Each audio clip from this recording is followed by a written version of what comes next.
নমস্কার দর্শক, নর্থ বেঙ্গল টিভির মুখোমুখি সম্প্রচারণে আমরা এই মুহূর্তে উপস্থিত হয়েছি উত্তর দিনাজপুর জেলার অন্যতম একজন রাজনীতিবিদ তথা চাকুলিয়ার বিধায়ক এবং বর্তমানে উনি এবার 2026 বিধানসভা নির্বাচনেও মমতা বন্দ্যোপাধ্যায়ের আশীর্বাদে তৃণমূলের প্রার্থী হয়েছেন। আজকে ওনার পার্টি অফিসে আমরা এই মুহূর্তে উপস্থিত হয়েছি।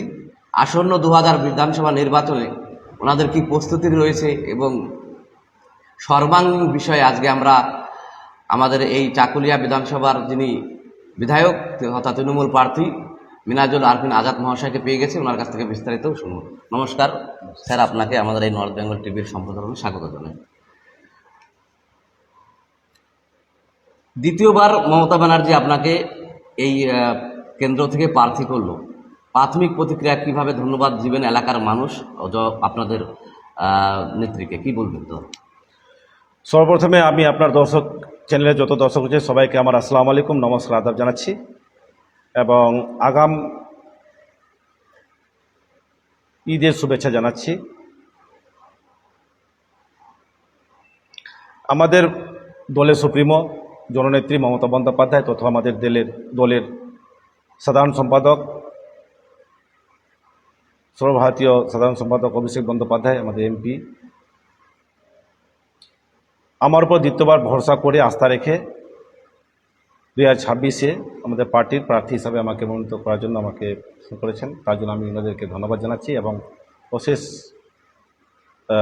কৃতজ্ঞতা আমি জানাচ্ছি যে দল আমার উপর ভরসা করে, নেতৃত্ব আমার ভরসা করে দ্বিতীয়বারের মতো আমাকে প্রার্থী করার জন্য নাম ঘোষণা করেছে। আমরা দেখলাম মমতা বন্দ্যোপাধ্যায় কালীঘাটে ওনার বাসভবন থেকে প্রেস কনফারেন্স করে 291টি যে প্রার্থী আপনারা ঘোষণা করলেন, তার মধ্যে অনেকেরই যারা সিনিয়র ক্যান্ডিডেট রয়েছে, ইসলামপুরের মাননীয় বিধায়ক আব্দুল করিম চৌধুরী, উনি হয়তো বয়োজ্যেষ্ঠ কারণে টিকিট পায়নি। তার সত্ত্বেও উত্তর দিনাজপুর জেলা সংগঠন আপনাদের মধ্যে কোনো সেই গোষ্ঠীদ্বন্দ্ব বলুন বা পার্টি বিরোধ সেই বিষয়ে যেটা বিজেপির দিকে লক্ষ্য করা যাচ্ছে সেই বিষয়টা দেখা যাচ্ছে না, কি বলবেন? কোন নেতৃত্ব বরে আপনারা এই বিষয়টা যদি একটু বলেন। ঘটনা হলো যে দল, আমরা সবাই দলের কর্মী, দল যাকে যেভাবে কাজে লাগাবে সেভাবে আমরা কাজ করি। দলের যা কর্মসূচি যেভাবে করতে বলে আমরা সেভাবে কর্মসূচি পালন করি। ঘটনা হলো অনেকেই হয়তো দাবিদার ছিলেন প্রার্থী হবে, কিন্তু প্রার্থী তো একজনই হবে একটা বিধানসভাতে কেন্দ্রে। যাই হোক, দিদি বলেছেন যারা যোগ্য প্রার্থী ছিলেন তাদেরকে দিতে পারেনি, তাদের কিন্তু দিদি এটাও বলেছেন যে একটা সুযোগ দেখে ভালো একটা জায়গায় তাদের কাজ করার একটা ব্যবস্থা করে দেবেন, তিনি এটা দিয়ে আশ্বাস করেছেন। আর থাকলো গোষ্ঠী কন্দল কিংবা বিক্ষোভ, যেটা আমাদের টিএমসি পার্টি একটা শৃঙ্খলবদ্ধ পার্টি, এখানে কোনো এরকম উচ্ছৃঙ্খলতা নেই। এখানে আমরা সবাই কর্মী, আমরা যেটা বললাম দল যাকে যেভাবে কাজে লাগাবে, যেভাবে দায়িত্ব দেবে সেই দায়িত্বটা পালন করবে।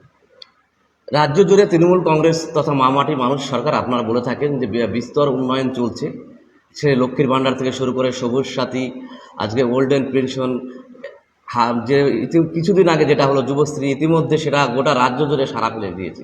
এগুলো সামাজিক প্রকল্প তো চলছেই, কিন্তু তার সত্ত্বেও যারা রাজ্যের এখন প্রধান বিরোধী দল বিজেপি, তারা আপনাদের প্রত্যেকটি জনসভা থেকে একটি বিষয়ে একটু আক্রমণ করেন যে আপনারা শিক্ষা এবং যে সরকারি কর্মসংস্থান সেই জায়গা থেকে আপনারা একটু পিছিয়ে আছেন, সেই জায়গাটা আপনাদের অনেকটি ঘাটতি রয়েছে, কি বলবেন সেই বিষয়ে? আমি এই প্রসঙ্গে একটা কথা বলবো যে আমাদের সরকার, পশ্চিমবঙ্গ সরকার, যার মুখ্যমন্ত্রী মানবিক মুখ্যমন্ত্রী মমতা বন্দ্যোপাধ্যায়, তিনি সবসময় চান পশ্চিমবঙ্গের প্রায় 10 কোটি মানুষকেই কীভাবে তাকে পরিষেবা দেওয়া যায়, সরকারি অনুদান যেগুলো রয়েছে সেগুলো কীভাবে বাড়ি বাড়ি পৌঁছে দেওয়া যায়, সেই কাজগুলো আমাদের সরকার করেছে, আমাদের নেত্রী জননেত্রী মমতা বন্দ্যোপাধ্যায় করেছেন এবং আগামী দিনেও করবেন। আর থাকলো যেটা বলছেন যে শিক্ষা নিয়ে ওটা নিয়ে, আমাদের সরকার কিন্তু কাউকে কাজ থেকে বাদ দেয়নি যে ভাই তোমার চাকরি খেয়েছি, এরকম কোনো কিছু না। এটা একটা বিরোধীরা কোর্টের দ্বারস্থ হয়ে তাদেরকে 26,000 যে টিচারদের চাকরিটা গেল শিক্ষকদের, সেটা কিন্তু তারাই করেছে, কিন্তু আমাদের সরকার বলেনি কোনোদিনও যে ভাই তোমার আসো না চাকরি করতে, অমুক টমুক তোমাদের বেতন পাবে না, এটা বলেনি। এটা আমাদের মানবিক সরকার, সবসময় মানুষের জন্য ভাবে। একজন শিক্ষক হোক কিংবা কৃষক হোক, ছাত্র হোক কিংবা একজন মহিলা হোক, সবার জন্য সমদৃষ্টিতে সবাইকে সব দিক থেকে উন্নয়নের জন্য এবং নিজের সামাজিক যে প্রকল্প যেগুলো রয়েছে দেওয়ার ব্যবস্থা করেছিলেন। এবং এটাই আমাদের টিএমসি পার্টির যে বলবো একমাত্র লক্ষ্য, যে সবাই যেন ভালো থাকে, পরিবেশ যেন ভালো থাকে, আমাদের সমাজ যেন ভালো থাকে, প্রতিটি মানুষ যেন ভালো থাকে, এটাই আমাদের উদ্দেশ্য আমাদের দলের। আপনার চাকুলিয়া যে বর্তমান বিধানসভা রয়েছে, আপনি যে কেন্দ্রের প্রার্থী, 2011 জনগণনা অনুযায়ী আপনার এই সিটে 2,33,378 জন মানুষ রয়েছে, 2011 সেন্সাস যেটা নিয়ে অনুযায়ী। সেই জায়গা দাঁড়িয়ে উন্নয়নের এই জোয়ারে যদি আপনারা দেখলাম কিছুদিন আগে আপনি কানকিতে একটি স্বাস্থ্যকেন্দ্র উদ্বোধন করলেন, সেই জায়গাটা রয়েছে, মনে হয় না যদি একটা যারা শিক্ষক ছেলে রয়েছে বা যারা পড়াশোনা শিক্ষার্থী রয়েছে তাদের জন্য যদি একটা ডিগ্রি কলেজ হতো এই চাকুলিয়া কিংবা আশেপাশে গোয়ালপুকুরে, তাহলে হয়তো এই আপনাদের যে বিরোধীরা আক্রমণ করছে বারবার যে স্থানীয় গোয়ালপুকুর চাকুলিয়া একটা ডিগ্রি কলেজ নেই, সেই ইসলামপুরে এদিকে ডাল খোলা যেতে হয় সাধারণ শিক্ষার্থীদের, কী বলবেন? এই বিষয়ে আমি একটা কথা বলবো যে আমাদের চাকুলিয়াতে বিশেষ করে চাকুলিয়াতে 2021 সালের আগে টিএমসির কোনো এমএলএ এখানে ছিল না। প্রথমবার 2021 সালে আমাদের চাকুলিয়া বিধানসভার সাধারণ মানুষ ভোটার সবাই দুহাত তুলে আশীর্বাদ করে মমতা বন্দ্যোপাধ্যায় প্রার্থী আমাকে মিনহাজুল হাসান আজাদ আমাকে ভোট দিয়ে জিতেছিলেন। আর এই 5 বছরে আমি উন্নয়নমূলক কাজ, আমাদের সরকার দুটো দিক দিয়ে কাজ করে, একটা হলো সার্বিক উন্নয়ন, একটা হলো ব্যক্তিগত উন্নয়ন। ঠিক আছে, সার্বিক উন্নয়ন যেটা হলো রাস্তাঘাট, ব্রিজ, কালভার্ট, স্কুল যেগুলো আছে, হ্যাঁ, এটা হলো এই দিক থেকে আমাদের উন্নয়ন যেটা হচ্ছে চাকুলিয়া ব্লকে যেটা কিংবা চাকুলিয়া বিধানসভায় আমি বলবো যে 44 বছরে যে কাজ হয়নি সেই কাজ আমরা 5 বছর করতে পেরেছি। অনেক কাজ এখনো বাকি রয়েছে, সেই কাজটা আমরা করব আগামী দিনে। যদি মানুষ আমাকে আবার দ্বিতীয়বারের মতো বিধায়ক হিসাবে নির্বাচিত করেন, অবশিষ্ট কাজ যেগুলো রয়েছে সে কাজ আমি করার জন্য চেষ্টা করব এবং আশা করি আমাদের সরকার তো থাকবেই, আমি এই কাজগুলো করে নিতে পারবো। এখন থাকলো ডিগ্রি কলেজ, হাসপাতালগুলো তো করলাম। কানকি হাসপাতালে একটা 40 বেডের একটা হাসপাতালের কাজ শুরু হয়েছে, কাজটা হবে। চাকুলিয়াতে আমাদের সিজার যে ব্যবস্থা সিমক সেটা ওটাও অর্ডার চলে এসছে, ওটাও কাজ হবে আমাদের। ঠিক আছে, এখন ঘটনা হলো কলেজ যে ব্যাপারটা, কলেজটা যেটা আমি বলছি আপনাকে, কলেজের জন্য কিন্তু আমরা ফাইল অলরেডি আমাদের হায়ার এডুকেশন অর্থাৎ আমাদের শিক্ষা দপ্তর যেটা রয়েছে, অধিকারী চাকুলিয়া গোয়ালপুরে এসেছেন, হ্যাঁ, এটা করা হয়েছে এবং আমরা খুব শীঘ্রই আমরা ওটা পেয়ে যাব। এবং কলেজের জন্য জমি চিহ্নিত করে দিয়েছে বিএলও সাহেব। ঠিক আছে, আমাদের ল্যান্ড ডিপার্টমেন্ট থেকে জমি চিহ্নিত করা হয়েছে এবং সেখানে বাউন্ডারি ওয়াল করার জন্য এনবিডিডি দপ্তর থেকে আমাদের 1,69,000 টাকা স্যাংশন হয়েছে। কিন্তু আমাদের এখানে কিছু বিরোধী লোক উস্কানি দিয়ে জমিটাকে মানে যারা দখলে রয়েছে তাদেরকে উস্কানি দিয়ে কিছু মানে ভুল বুঝিয়ে দিয়ে ওখানে কাজটা এখন করতে তারা দেয়নি। সরকার অনেক চেষ্টা করলো, বিএলওর অফিস থেকে আপনার বিডিও অফিস থেকে তারা চেষ্টা করেছিল, এখানে ডিএম সাহেব ওরা এসে দেখতে এসেছিলেন সব কিছু, কিন্তু ওরা হয়নি। তো আমি আশাবাদী ইলেকশনের পরে এই কাজটা আমাদের কলেজের কাজটা আমরা শুরু করতে পারবো। যাই হোক, রাজ্যে রাজনৈতিক পারদ এবং নির্বাচনী পারদ একদম তুঙ্গে। দেখা যাচ্ছে নির্বাচনের এখনও নোটিফিকেশন হয়নি, কিন্তু নির্বাচন কমিশন ইতিমধ্যে উত্তর দিনাজপুরের জেলা শাসক বদলি করলেন। তারপরে আমরা দেখলাম মুখ্য সচিব ডিজি থেকে শুরু করে উত্তরবঙ্গের আইজি ডিজি থেকে একাধিক উচ্চপদস্থ আধিকারিকদের বদলি করলেন। আপনাদের জননেত্রীও আপনাদের গতকাল যে প্রেস কনফারেন্স প্রার্থী ঘোষণা সেখান থেকেও আক্রমণ করেছেন যে এখনও নির্বাচনের নোটিফিকেশন হলো না। সেই জায়গায় দাঁড়িয়ে একজন ক্যান্ডিডেট বা গতবারের বিধায়ক হিসেবে কী বলবেন এই ধরনের পদক্ষেপ নির্বাচন কমিশনের? আমি একটা কথা বলবো যে নির্বাচন হলো একটা উৎসব, গণতন্ত্রের উৎসব। সেই উৎসবের মতো হওয়া উচিত। সমস্ত নিজে যারা ভোটার রয়েছে নিজের ভোটার অধিকার প্রয়োগ করার অধিকার রয়েছে, সাংবিধানিক অধিকার রয়েছে, তারা যেন করতে পারে। কিন্তু আজকে দেখুন আমাদের কেন্দ্র সরকার যেভাবে এখানে পশ্চিমবঙ্গে এই নির্বাচনকে কেন্দ্র করে বিভিন্ন আমলাদেরকে যেভাবে বদলি করাচ্ছে, তাদের একটাই লক্ষ্য যে এখানে তারা যেন মানে বিজেপি এখানে শাসন ওরা করতে পারে, এটা চাইছে। কিন্তু আমাদের দলেরও স্লোগান এবং আমাদের দিদি এবং আমাদের অভিষেক দা বলেছেন যে যতই করো হামলা আবার জিতবে বাংলা। তারা যতই ওরা এই বদলি করুক না কেন, ট্রান্সফার করুক না কেন আধিকারিকদের, যতই কিছু করুক বিজেপি কিংবা কেন্দ্র সরকার, এখানে বাংলার মানুষ আবার দিদিকেই চাইছে। আবার পশ্চিমবঙ্গে মুখ্যমন্ত্রী চতুর্থবারের মতো মুখ্যমন্ত্রী আমাদের মমতা বন্দ্যোপাধ্যায় হবেন, এইটুকু বাংলার মানুষ মনের মধ্যে গেঁথে নিয়েছে। আমরা দেখলাম ইতিমধ্যেই আমাদের যে এসআইআর প্রক্রিয়া এখনও অনেক ভোট বিচারাধীন রয়েছেন, অনেক লজিস্টিকের ব্যাপার রয়েছে।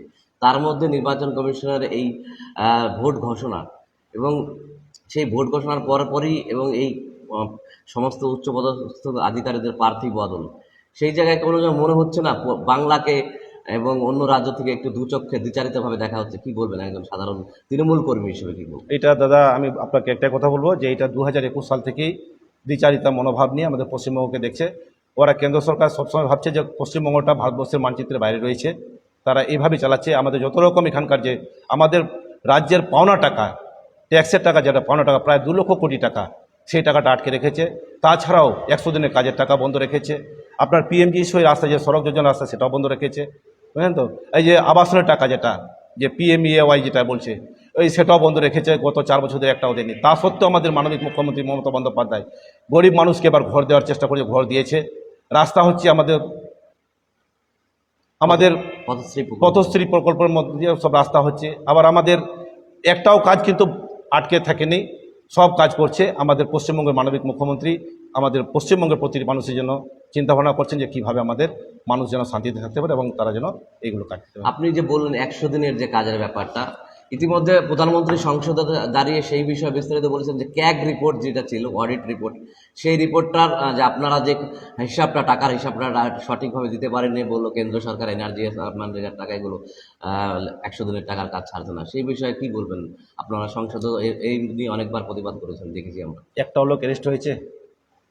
আমি আপনাকে আপনার কাছে জানতে চাইছি যে আমাদের পশ্চিমবঙ্গে একটাও কি আধিকারিক কিংবা কোনো নেতা কি এনআরজিএসের কাজে 100 দিনের কাজে কি অ্যারেস্ট হয়েছে? হয়নি। কিন্তু ইউপিতে এক মন্ত্রী ছেলে অ্যারেস্ট হয়েছে। কেন ওখানে টাকাটা বন্ধ করেনি? সেখানে টাকা দিচ্ছে কেন আবার? তাহলে সেখানে তো আগে বন্ধ হওয়া উচিত। ইউপিতে ভুয়ো অনেক তো জব কার্ড ছিল, কেন বন্ধ হয়নি? সেখানে তো টাকা দিচ্ছে। অ্যাকচুয়ালি এটাকে বাংলার মানুষকে, বাংলাকে তারা ভালো নজরে নিচ্ছে না। বিজেপি সবসময় এখানে বহিরাগত কালচার যেটা রয়েছে সেই কালচারটা এখানে আনতে চাইছে, কিন্তু আমাদের পশ্চিমবঙ্গের মানুষ, আমরা বাংলার মানুষ, সেই কালচারকে আমরা এখানে গ্রহণ করব না। আমাদের এখানকার কালচার হলো স্বামী বিবেকানন্দ কালচার, আমাদের সংস্কৃতি, আমাদের এখানে নজরুল ইসলামের সংস্কৃতি, আমাদের রবীন্দ্রনাথ ঠাকুরের সংস্কৃতি। এই যে গুণী ঋষি মুনি যারা ছিল আমাদের, ঠিক আছে, তাদের যে কি বলে আপনার আদর্শ, সেই আদর্শে আমাদের পশ্চিমবঙ্গে আমাদের বাঙালি আমরা সবাই এখানে থাকি, এটা আমরা মেনে চলব। আপনি যেই বিধানসভা নির্বাচনের প্রার্থী, চাকুলিয়া, গোয়ালপুকুর, গোটা উত্তর দিনাজপুর জেলাটা কৃষি প্রধান জেলা। এখানে দেখা যাচ্ছে প্রায় 80% লোকই কৃষির উপর নির্ভরশীল। কিন্তু আমরা বিভিন্ন মরশুমে দেখি বর্তমান আলুর চাষ চলছে, আমার সরকারের যেই বলুন আলুর কৃষক সেই মূল্যে আলু চাচ্ছে না। আমরা বর্ধমানেও দেখলাম, চন্দ্রকোনায় দেখলাম কৃষক আলু হত্যা করছে। এবং যে কোনো সবজি বলুন, যে কোনো ফসল বলুন, একটু বেশি হলেই সেটা কৃষকের যে বিক্রি করবে সেই জায়গাটা থাকছে না। আপনার বিধানসভায় কানকিতে একটা সুন্দর জায়গা রয়েছে, যদি এলাকায় সরকারি একটা কৃষি বাজার বা সরকারি মার্কেট করা যায় ভবিষ্যতে, তাহলে এই চাকুলিয়া তথা এলাকার উত্তর দিনাজপুরের কৃষকের কতটা লাভবান হয় বলে মনে করেন? আমি প্রথমে এটাই বলবো যে দেখেন, আলু যেটা আমাদের পশ্চিমবঙ্গে কিংবা আমাদের ভারতবর্ষে যেটা উৎপাদিত হয়, সেই আলুটা রপ্তানি যদি না হয় তাহলে দাম পাবে না। আর রপ্তানি করতে গেলে বিদেশ নীতিটা ভালো করতে হবে। কিন্তু আমাদের ভারতবর্ষের এখন বিদেশ নীতি আপনি দেখতে পাচ্ছেন। আমাদের গ্যাস এখন পাচ্ছি না, হাহাকার গ্যাসের দাম, গ্যাস পায় না। আজকে আমাদের পার্শ্ববর্তী বাংলাদেশ, আমাদের যে প্রতিবেশী রাষ্ট্র যেগুলো রয়েছে, সেগুলোতে কিন্তু আমাদের ভারতের কারোর সাথে সুসম্পর্ক নেই, যার ফলে আমরা এক্সপোর্টটা করতে পারছি না, রপ্তানিটা করতে পারছি না, যার ফলেই দামটা কম হচ্ছে। উৎপাদন আমাদের এখানে বেশি হচ্ছে, চাহিদাটা তো তেমন কম আছে। তো যেটা অতিরিক্ত হবে সেটা তো বিদেশে পাঠাতে হবে। তো বিদেশ নীতিটা ওদের ঠিক নেই, কেন্দ্র সরকারে বলে আজকে আমাদের দাম পাচ্ছি না, এটাই আমি বলবো। এবং আমরা দেখলাম কিছুদিন আগে প্রধানমন্ত্রী মোদী ব্রিগেডে জনসভা করেছেন এবং ওনারা বলছেন ইতিহাসে যত ব্রিগেড হয়েছে এইবার সর্ববৃহত্তম ব্রিগেড লোক জমিয়েছে ওনারা। কি বলবেন সেই বিষয়ে যদি একটু বলেন? আমি একটাই কথা বলবো ব্রিগেডে নিয়ে। ব্রিগেডে কিন্তু এর পূর্বে যতগুলো সভা হয়েছে, চেয়ার পেতে কিন্তু কোনো ব্রিগেডে সভা হয়নি। এবার কিন্তু চেয়ার পাততে হয়েছিল বিজেপিকে, অর্থাৎ চেয়ার পেতে মানুষকে ভরাট মাঠ ভরিয়েছে। আর এর থেকে আর কি প্রমাণ হতে পারে যে কত লোক হয়েছিল? বলছি ম্যানেজারবাবু, সামনেই আপনাদের 2026 নির্বাচন, একদম 23 তারিখ উত্তর দিনাজপুরের 9টা আসনেই আপনাদের নির্বাচন রয়েছে এবং আপনারা রুলিং পার্টি দল আপনাদেরকে প্রার্থী করেছে। এবং সর্বশেষ কি আহ্বান করবেন এই উত্তর দিনাজপুর জেলার মানুষকে, সর্বসাধারণ মানুষকে, কি এই গণতন্ত্রের সর্ববৃহৎ উৎসবে কীভাবে সামিল? আমি আপনার চ্যানেলের মাধ্যমে সমস্ত জনসাধারণকে আমি বলবো, যারা ভোটার রয়েছেন বিশেষ করে, আসুন এই গণতন্ত্র উৎসবে আমরা সবাই সামিল হয়ে আমাদের ভোটাধিকার, যেটা অধিকার রয়েছে ভোট দেওয়ার অধিকার, সেই অধিকার আমরা নিজের ভোট দিয়ে আমাদের নিজের পছন্দ প্রার্থীকে আমরা ভোট দিয়ে জয়যুক্ত করি। এবং আমাদের পশ্চিমবঙ্গ সরকার যেভাবে আমাদের পশ্চিমবঙ্গ